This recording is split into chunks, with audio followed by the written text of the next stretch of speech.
성경을 특별히 보면요, 하나님의 뜻이라고 정확하게 나온 데가 그렇게 많지 않습니다. 근데 하나님의 뜻이라고 성경에서 정확하게 기록해 놓은 데가 한 3군데 있습니다.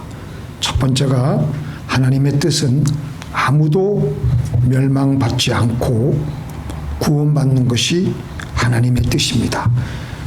하나님은 모든 사람이 구원을 받으며 진리를 아는 데 이르시기를 원하시느니라. 이게 바로 하나님의 뜻이에요. 두 번째는 하나님의 뜻은 이것이니 이는 너희의 거룩함이라고 했습니다. 하나님은 우리가 이 땅에 섞여서 살지 않고 하나님의 백성들답게 이 땅의 세상 때에 묻지 않고 우리는 도도하게 성령의 우리의 놀라우신 인슐린으로 말미암아 성령이 우리를 둘러싸므로 세상에 물들지 않고 세상과는 구별되게 사는 그런 삶을 가리키고 있습니다. 마지막으로 3번째는요. 오늘 우리가 읽은 대로 항상 기뻐하고 쉬지 말고 기도하고 범사에 감사하는 것이다. 이것이 예수 그리스도 안에서 너희에게 향하신 하나님의 뜻이니라고 했습니다. 항상 기뻐하며 살아가는 것은 하나님이 우리를 위한 간절한 뜻이십니다. 하나님이 우리를 창조하셨는데 우리가 이 땅을 살아갈 때 마지 못해가지고 죽지 못해가지고 살아간다면은 그것을 지켜보고 계시는 하나님은 말로 표현할 수 없는 그 괴로움을 느끼고 있을 수밖에 없습니다. 부모가 자식을 학교 보냈는데 얘가 학교 가는 것을 좋아하지 않고 학교 가는 것을 지겨워하고 아침마다 두드려 패가지고 간신히 보내고 학교 가더라도 한숨 쉬고 괴로워하고 집에 들어와서도 사는 것이 너무너무 지겹게 게임이나 하고 친구들도 없고 괴로워하면서 얼굴에 늘 근심이 가득 들어차 있는 그런 삶을 살아간다면은 그것을 지켜보는 부모가 얼마나 마음이 아프고 괴롭겠습니까? 그 부모는 마음이 녹아내리고 너무나도 괴로운 겁니다. 불효도 그런 불효가 없는 거예요. 그런데 우리에게 주어진 삶, 하나님이 우리에게 주신 삶을 사랑하고 활기차게 웃으며 기뻐하며 행복하게 살아가면은 그 모습을 지켜보고 계신 하나님이 얼마나 기쁘시겠습니까? 내가 너희들을 과연 창조하기를 잘했구나 하면서 무척 기뻐하십니다. 그런데 우리가 세상을 살아가노라면 세상 그렇게 기뻐하며 살아가기가 쉽지 않습니다. 그렇죠? 네. 쉬워요? 어려워요. 네. 괴로운 일이 우리에게 산더미 같이 쌓여 있어요. 그죠? 네. 그래서 그 괴로움 때문에 밤에 잠을 못 자시는 분들이 한둘이 아니에요. 우리 자녀들 중에 한 명도 밤에 잠을 못 자가지고 여러 가지 수면제도 먹고 밤에 자기 전에 온갖 짓을 다 하는데, 그래서 제가 예전에 한번 보면은 어떤 나이 드신 분이신데 앞으로 지금까지도 지겹게 살아왔는데 앞으로 살 날도 생각해 보니까 너무나도 두렵다는 거예요. 그래서 하지만 우리는 하나님의 백성이지 않습니까? 하나님의 말씀대로 기뻐할 수 없는 상황에서 기뻐하고 웃고 즐거워하면은요,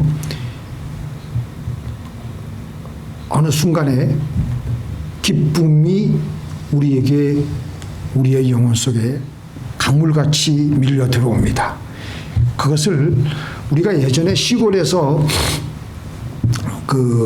우물물을 펌프질을 할 때 아침에 새벽에 일어나가지고 펌프질을 할 때 물이 금방 나오지 않습니다. 그때는 어떻게 해요? 그 전날 미리 한 바가지에다 물을 퍼놔요. 그죠? 그럼 그 물을 부어요. 물을 붓자마자 바로 그냥 이렇게 해야 돼. 그러면 그 물이 나옵니까 안 나옵니까? 나온다고요. 그게 마중물이라고 해요. 우리가 먼저 기쁨의 마중물을 하나님을 향해서 하나님 기쁩니다 하면서 기뻐하려고 애를 쓰고 그 마중물을 집어넣으면요, 어느새 하나님께서 우리에게 미리 부어주신, 우리에게 잠재적으로 깔려있는 기쁨의 우물물이 올라옵니다.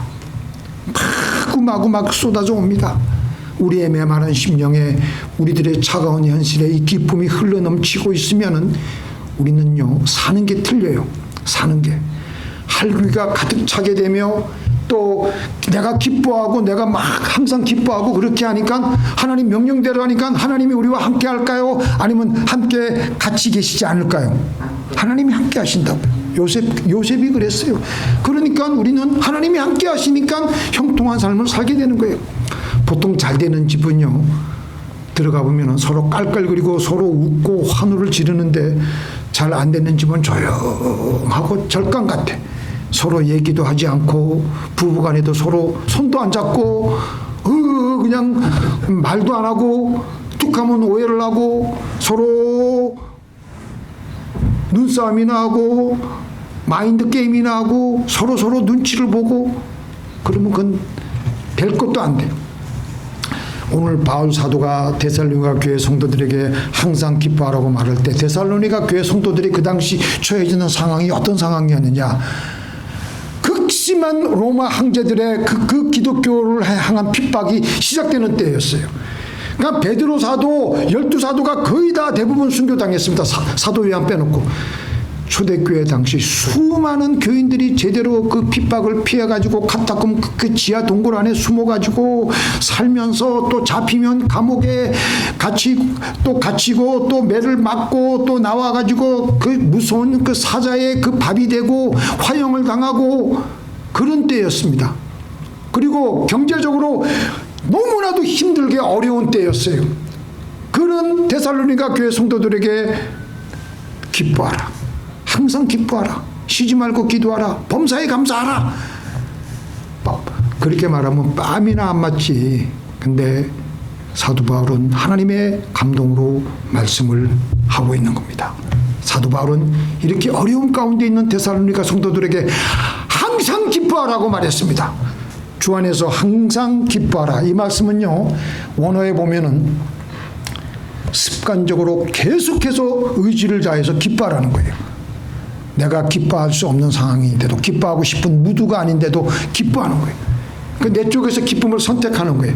그래서 우리는 내가 기분이 별로 안 좋고 상황이 안 좋을 때도 내가 기뻐해야 되고 내가 슬퍼해야 되고 선택해야 될 자유가 있어요.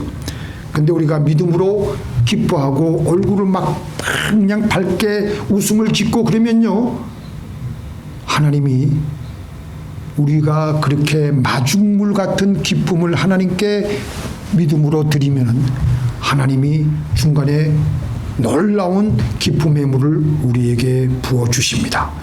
하나님께서 우리에게 기뻐하라고 명령했기 때문에 우리는 아멘 하고 기쁨으로 나가는 것입니다. 그러면 얼마 안 가서 내 마음에 하나님의 기쁨이 넘치도록, 이것은 내가 주는 기쁨이 아니에요. 하나님이 내게 주는 기쁨은요, 너무 기쁜 거예요. 믿습니까? 그래서 우리 한번 같이 읽어볼게요. 시작. 근심하는 자 같으나 항상 기뻐하고, 가난한 자 같으나 많은 사람을 부유하게 하고, 아무것도 없는 자 같으나 모든 것을 가진 자로다. 근심할 수밖에 없는 사람인데 항상 기뻐하고, 항상 기뻐해요. 항상. 그렇기 때문에 우리는 조금 생각의 이 패러다임을 한번 다르게 한번 생각해 볼 필요가 있어요. 이 세상을 하나님이 마련해 놓으신 연극의 연극 무대라고 생각을 하는 것이 속편할 때가 많습니다. 이 세상의 연극 무대에서는 우리는 내 자신이 때때로 드라마에서 배역을 잘 감당하는 탤런트라고 나는 생각을 하고 살아가면요, 엄청나게 신앙생활에 도움이 돼요. 그래서 저는 이 드라마를 볼 때 그냥 드라마를 보지 마세요. 저분이 저 역할을 감당하기 위해서 울고 싶지 않을 때도 막 그냥 눈물 막 흘리고 막 그러잖아요. 그 배우들. 나는 그 사람들 진짜 눈물 흘리는 거 보면 신기하고 기특하고 참 착하고 그 참 어떻게 얘기해야 될지. 근데 어떤 그 배역에서 어떤 배역은 우울하고 슬퍼하고 아주 실패하고 그냥 밤낮 깨지고 자빠지는 역할을 맡은 분들이 있습니다. 또 어떤 배역에서는 성공하고 기뻐하고 행복해하는 역할을 맡은 배역들이 있어요. 이 두 부류의 탤런트들의 그 정신 건강 상태를 나중에 조사를 해보니까 계속해서 우울해하며 실패하며 슬퍼하는 역할을 맡은 탤런트들의 정신 건강이 아주 안 좋다는 거예요. 그런데 계속해서 행복하고 성공한 역할을 맡은 분들의 정신 건강은 아주 맑고 밝고 환하고 실제적으로 현실에 나와서도 좋다는 거예요. 왜 그러냐? 계속 비록 가상의 드라마이긴 하지만 드라마 속에서 자기가 맡은 역할에 그 아픔과 실패와 이런 것들이 자기도 모르게 자기의 일부가 되어 있어서 그래가지고 결국 정신건강도 안 좋아져가지고 몸의 건강도 안 좋아지고 또 병에 걸리는 분들도 있다고 합니다. 그래서 하나님께서는 우리에게 기뻐하면서 살라고 명령하시는 겁니다. 기뻐할 수 없는 상황에서도 그래서 항상 하나님께서는 기뻐하라고 우리에게 명령하신 거예요. 믿습니까? 명령하신 거, 명령. 이거는 그냥 하나님이 너희들 그렇게 했으면 좋겠다 그런 말씀이 아니에요. 항상 기뻐해라. 이것이 예수 그리스도 안에서 너희에게 향하신 하나님의 뜻이라고 그랬었어요. 이거는 우리가 무조건 해야 돼. 무조건. 가장 핵심적인 하나님의 뜻이기 때문에. 그래서 내 인생 그 배역에서 나의 역할을 지금도 감독하고 계시는 하나님은 내 인생의 어떤 배역을 맡더라도 항상 기뻐하고 쉬지 않고 기도하고 범사에 감사하는 삶으로 살아가라는 것이 하나님의 예수 그리스도 안에서 너희에게 향하신 하나님의 뜻입니다. 그래서 우리는 내가 무슨 일을 할 직장에 나갈 때, 내가 오늘 가정에 또 있을 때, 내가 또 누구를 만날 때 무슨 일을 당하더라도 항상 기뻐하고 쉬지 않고 뭐 하라고요? 기도하고 쉬지 않고 기도하고. 그러니까 그 사람 어떤 분하고 만날 때 기도를 어떻게 하느냐? 속으로 기도하면 돼. 하나님, 내가 이분에게 어떻게 하면 위로를 줄 수가 있겠습니까? 계속 기도하는 거예요. 기도하는 거예요. 그리고 무슨 일을 만나더라도 그 일을 감사하는 거예요. 왜냐하면 하나님이 그 일을 계속해서 세팅해 놓으셨기 때문에. 그래서 범사에 감사하라는 겁니다. 믿습니까? 세상의 연기자들은 그 노력이 가상해요. 그 노력이 우리가 생각하는 것 상상 이상입니다. 자기에게 주어진 역할을 감당하려고. 어떤 탤런트는 한 번도 드라마에 출연해 본 적이 없는데 처음으로 이제 PD가 한 역할을 맡겼는데 배우 그 탤런트 이면식 씨인가요? 포졸 무슨 포졸 아주 하찮은 적이에요. 근데 그 역을 맡는데도 그 역을 맡기 위해서 그 전날 밤잠이 안 오더라는 거예요. 그 역할을 잘 감당하기 위해서. 영국의 로렌스 올리비에라는 배우는, 유명한 대배우는 처음으로 맡은 역할이 이 그리스에서 막 뛰어와가지고 전쟁에서 이겼다는 승리를 알리는 정가를 알리기 위해서 뛰어온 역할을 맡은 거예요. 근데 이 사람이 어떻게 했느냐? 밤새도록 뛰었다는 거예요. 실제로. 왜냐하면 그렇게 해가지고 실제로 그 역할을 잘 보이기 위해서. 그러니까 완전히 혹투성이가 되고 땀투성이가 되고 그런 역할을 해. 세상의 배우들도 그 맡겨진 그 세팅에서 그 드라마에서 그렇게 노력을 합니다. 1976년 영화 택시 드라이버라는 그 미국 영화인데요. 거기서 로버트 디네로가, 이 사람 유명한 배우지 않습니까? 이 사람이 택시기사 역을 맡는데 그 택시기사 역을 맡기 위해서 실제로 이 사람이 택시 운전 면허증을 따가지고 뉴욕에서 한 석 달 정도 매일 밤에 택시 그 사람의 처한 그 감정을 느껴보려고 그렇게 운전을 했다는 거예요. 근데 아무도 알아보지 않다가 마지막에 딱 한 사람 자기를 알아보았다고 그렇게 고백을 했습니다. 또 로만 플란스키 감독의 걸작 피아니스트라는 영화가 있죠.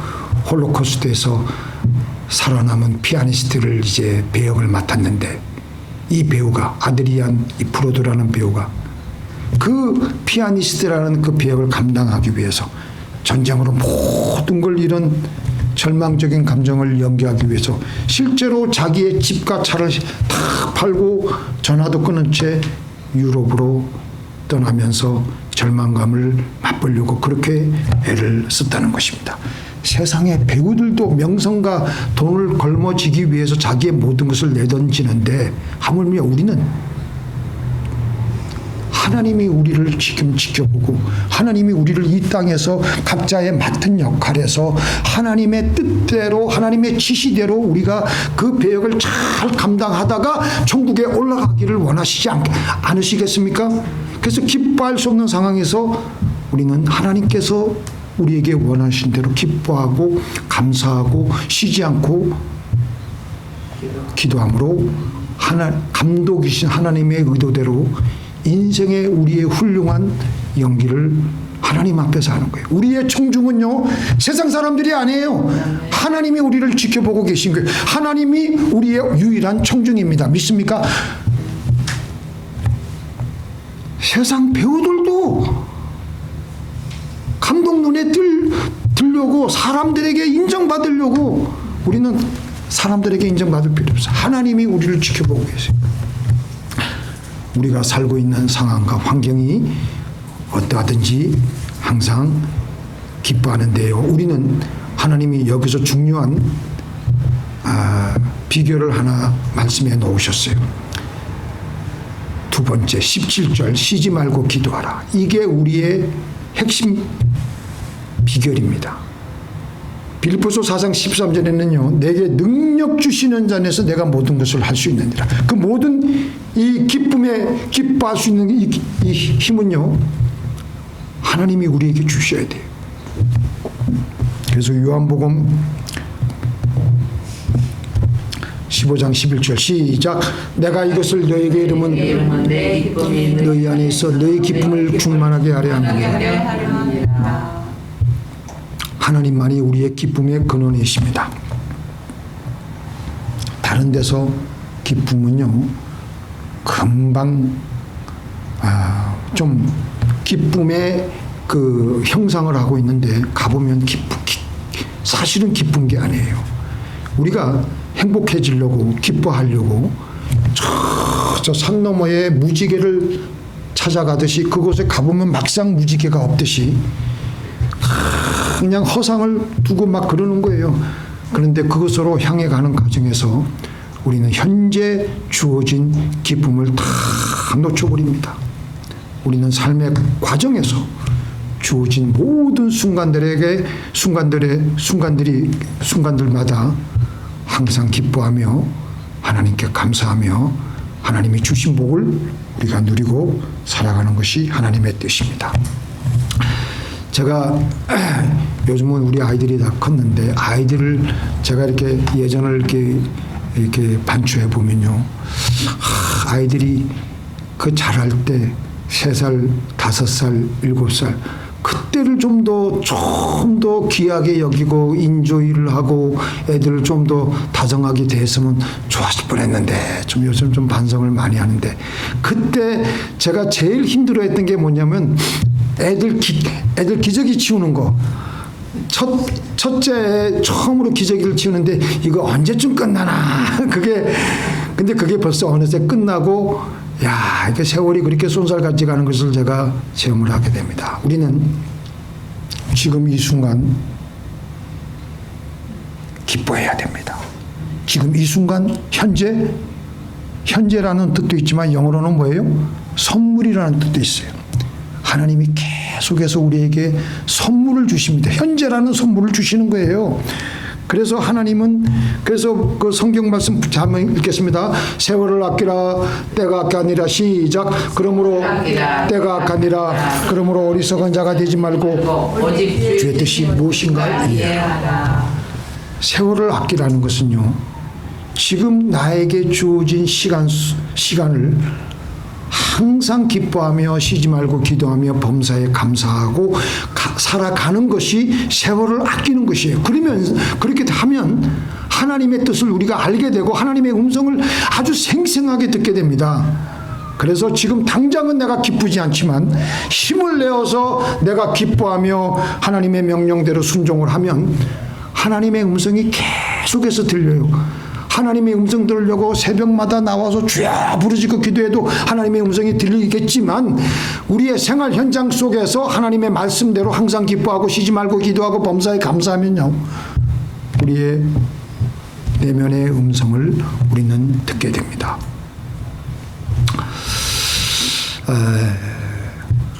한국 한신대학 교수였던 김정중 박사가 젊었을 때 폐결핵으로 사형 선고를 받고 마산 폐결핵 요양원에서 죽을 날만 기다리고 이렇게 누워 있는 거예요. 이제 정말 죽을 수밖에 없는데 갑자기 그렇게 이제 죽을 날만 기다리고 있는데 갑자기 하늘에서 하나님의 음성이 들리는 거예요. 죽을 땐 죽더라도 오늘 너는 보람된 삶을 살아가거라. 그 음성을 듣자마자 바로 자리에서 벌떡 일어나가지고 자기는 이제 그냥 살면 안 되니까 보람된 삶을 살아야 되니까 결핵 마지막 단계에 이른 환자들의 요양실을 찾아가 그 간호사에게 이제부터 이 방 청소는 내가 하겠습니다. 내가 하겠습니다. 그 시간부터 그 병실에 있는 환자들이 버린 휴지와 모든 친구를 정리해 주면서 그들을 돌보면서 기뻐하며 막 자기를 막 부채질하는 거예요. 그러니까 그의 병세가 점점 좋아져서 정상으로 회복이 되어서 완전히 회복이 되어서 신학을 하게 되고 나중에 목사가 되었던 것입니다. 자, 오늘 말씀 보겠습니다. 자, 우리 이 말씀 한번 읽어볼게요. 시작. 오직 성령의 열매는 사랑과 희락과 화평과 오래 참음과 자비와 양선과 충성과 온유와 절제니 이 같은 것을 금지할 법이 없느니라. 자, 이것은요 성령의 열매가 9개가 아니고 이걸 잘 보셔야 돼. 우리 그 레몬 있잖아요. 레몬, 이게 성령의 열매라고 생각하면 딱 한 개예요. 한 개. 성령의 열매가 딱 한 개인데 딱 보니까 이쪽에서 보니까 사랑, 이쪽에서 보니까 희락, 조금 각도로 보니까 화평, 또 이쪽에서 보니까 오래 참음, 자비, 양선, 또 이쪽에서 보니까 충성, 온유, 절제예요. 한 가지 열매, 한 가지 열매, 한 가지 열매인데 어떻게 이게 비추어지느냐에 따라서 그렇게 9가지의 무지개 칼라 이상으로 그렇게 보이는 거예요. 그래서 처음 3가지 열매는 뭐라고요? 사랑과 희락과 화평. 이거는 여러분들 그렇게 외워두세요. 이거는 우리 사람의 심령의 상태를 가리키고 있는 것이고, 두 번째 오래 참음과 자비와 양선은 사람들과의 대인관계를 가리키고 있는 것이고, 마지막 충성 온유와 절제는요, 우리가 일을 할 때 어떤 자세로 해야 되는가에 따라서 성령의 열매가 그렇게 비춰지는 거예요. 충성과 온유와 절제. 그 첫 번째 3가지 중에서 기쁨은요, 어떤 우리에게 유익한 역할을, 여러 가지 좋은 여러 가지 유익이 많지만 우리에게 가장 우리의 성령의 상태를 우리가 알 수가 있어요. 내가 기쁘다 기쁘지 않다 알 수 있어요 없어요? 네? 알 수 있습니까 없습니까? 눈만 감지 마시고 내가 기쁘다 기쁘지 않다, 찌뿌둥하다 안 찌뿌둥하다 어떻게 알 수 있어요? 근데 사랑은 내가 사랑이 있는지 없는지는 내가 사람을 만나봐야 돼, 내 원수를. 그죠? 근데 근데 화평도 그래. 내가 평안이 있는 조금 감지하기가 힘들어. 근데 기쁨은 확실하게 할 수가 있어요. 제가 왜 말씀드리냐면요. 이 기쁨은 우리의 심령을 바로 알아차릴 수 있는 계기판이 될 수가 있어요. 계기판이에요. 내가 기쁘면 또 기쁘지 않으면 기쁘면 성령이 충만한 거예요. 기쁘지 않으면 내가 이거 기도해야 되겠구나. 성령으로 충만하게 채워야 되겠구나. 그렇게 채워야 돼. 빨리 그래서 분별해가지고 빨리 채워 넣어야 될 줄로 믿습니다.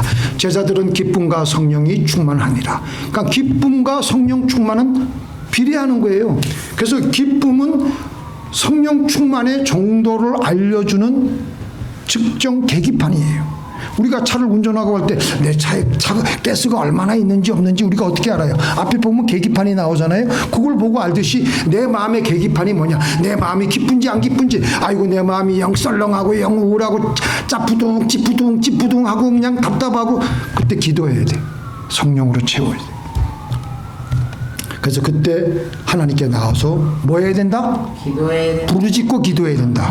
부르짖고 기도하는 것은요, 그냥 기도하면 그냥 뭐 하지만 옛날에는 우리가 그 커피 믹스를 끓여 먹을 때 어떻게 했어요? 그냥 냄비에 물 끓이고 온갖 짓을 다 했잖아요. 요즘은 킥보일러 얼마나 빠르고 좋습니까? 부르짖고 기도하는 걸 킥보일러에다가 물을 끓여가지고 커피를 타 먹는 거예요.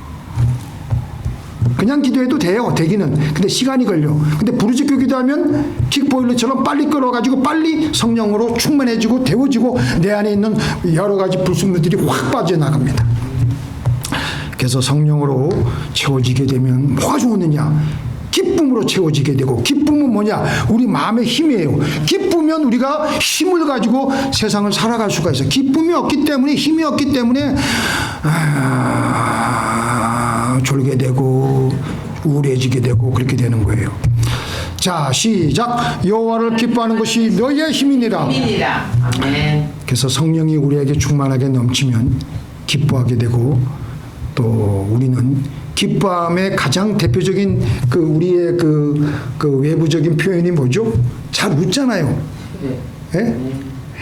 제가 우리 노예 목사님 중에 한 분이 저보고 한번 충고를 했어요. 충고는 참 받으면 기분 나쁜데 그건 충고도 받고 아주 기분 좋았던 게, 왜냐면 이 목사님은 왜 이렇게 항상 사진 찍을 때 왜 이렇게 이렇게 얼굴이 굳어 있냐, 이빨을 보이라. 내가 그때부터 내가 그래서 이빨을 보이면서 이렇게 한번 해보세요. 기쁘잖아. 그러니까 그때부터 제 사진이 살아있는 거. 이게 사람 얼굴이 이렇게 아니고 이렇게 이렇게 살아있는 거. 그러니까 우리가 웃어야 돼. 웃기 싫어도 웃어야 돼. 행복해서 웃는 게 아니라 웃으면 행복해진다니까요. 아멘 믿습니까? 그래서 성령이 우리에게 충만하게 넘치면 기뻐하게 되면 근데 일반 짐승들은요, 이 웃음이 없어요. 우리 사람에게만 있다는 겁니다. 그게 바로 웃음보라는 거예요. 동물은 이 웃음보가 없기 때문에 웃고 싶어도 웃을 수가 없어요. 웃음에 내가 없기 때문에. 그래서 지구상에 그렇게 수많은 동물들이 있지만 웃는 동물은 하나도 없는 거예요. 특별히 웃을 때 우리는 오른쪽 왼쪽 모두 두 뇌를, 양쪽 뇌를 다 사용하면서 활발하게 인간의 두뇌 활동이 일어나고 있는 거. 그러니까 치매를 안 걸리려면 많이 웃고 기뻐하고, 그렇게 큰 소리로 그냥 성경 읽을 때도 그냥 무건으로 읽지 말고 소리를 내서 읽고, 기도할 때도 소리 내서 사람에게 대화하는 것 이상으로 큰 소리로 기도하면 이게 뇌가 깨워져. 뇌가. 믿습니까? 그래서 잘 웃는다는 것은 마음이 밝다는 것입니다. 지금 내가 잘 안 웃는다. 마음이 밝지 못하기 때문에 그래요.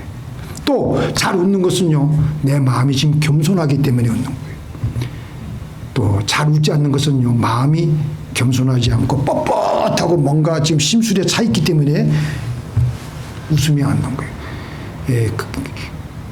예전에 제가 교회에 가보면 장로님들 당회할 때 보면 얼음장같이 다 차갑게 그냥 긴장이 흐르고 막 그러잖아요. 그거 안 좋습니다. 당해라도 그 무거운 그 토픽을 다루더라도 서로 웃고 이렇게 하면은 모든 것이 성령 안에서 잘 이렇게 그 통과가 되는데, 그래서 잘 웃고 마음이 즐거우면요 있는 병도 낫습니다. 병이 생기느냐 낫느냐는 우리 마음의 상태에 달려 있는데, 그래서 이 모든 암의 의사들이 이제서야 자각하는 게, 첫 번째 암의 메이저 팩트는 뭐냐? 우리 마음이 얼마나 정신적으로 스트레스에 짓눌려 있느냐에 따라서 암이 걸리게 된다고 합니다. 하나님께서는 왜 우리 사람에게만 이 웃음보를 주셨겠습니까? 하나님의 대리자로 하나님의 형상대로 지원받은 우리가 이 세상을 정복하려면 얼마나 스트레스를 많이 받겠습니까? 너무 힘들 일이 많고 너무 괴로운 일들이 많을 것 같으니까 웃고 살아가면서 항상 기뻐하면서 세상 모든 스트레스를 다 이겨내며 살아가라고 우리에게 이 웃음보를 주신 것입니다. 믿습니까? 그만큼 우리가 기쁘게 사는 것은 중요한 거예요. 우리에게 주어진 이 삶을 항상 기뻐하고 쉬지 말고 기도하고 범사에 감사하심으로 하나님이 가장 기뻐하시는 삶을 살아가시는 저와 여러분이 되기를 예수님의 이름으로 축원드립니다.